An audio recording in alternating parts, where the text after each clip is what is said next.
एका संख्येला 18 ने गुणण्याऐवजी चुकून 28 ने गुणले तर आलेला गुणाकार हा मूळ गुणाकारापेक्षा 350 ने जास्त आला तर ती संख्या कोणती, असा प्रश्न कोल्हापूर तलाठी 2014च्या पेपरमध्ये विचारला होता. मग हा प्रश्न सोडवायचा कसा विद्यार्थी मित्रांनो, तो समजून घ्या. एक संख्या आहे जिला 18 ने गुणायचं होतं. ही मग आपल्याला माहित नाही ती संख्या म्हणून एक्स मानली. आता हिला 18 ने गुणलं तर मूळ गुणाकार किती येईल? 18 गुणिले एक्स बरोबर 18x. पण झालंय काय, त्या व्यक्तीने 18 ने गुणण्याऐवजी या एक्स या संख्येला 28 न गुणलं. मग चुकीचा जो काही गुणाकार आहे तो किती येईल? तर एक्स गुणिले 28 बरोबर काय?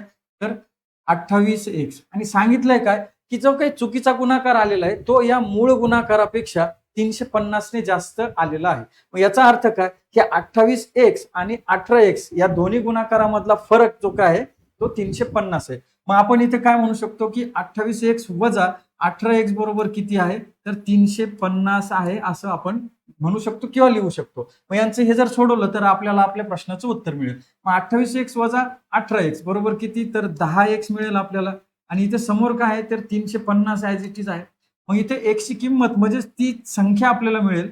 तर इथे सोडवा. 0 0 काय होईल? तर कट होतील आणि इथे शिल्लक राहील 35. म्हणजे x बरोबर काय मिळालं आपल्याला? तर 35 मिळालं. म्हणजेच ती संख्या काय आहे?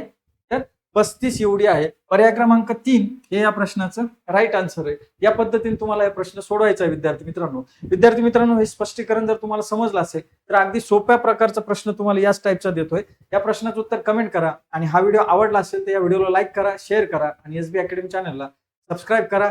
धन्यवाद विद्यार्थी.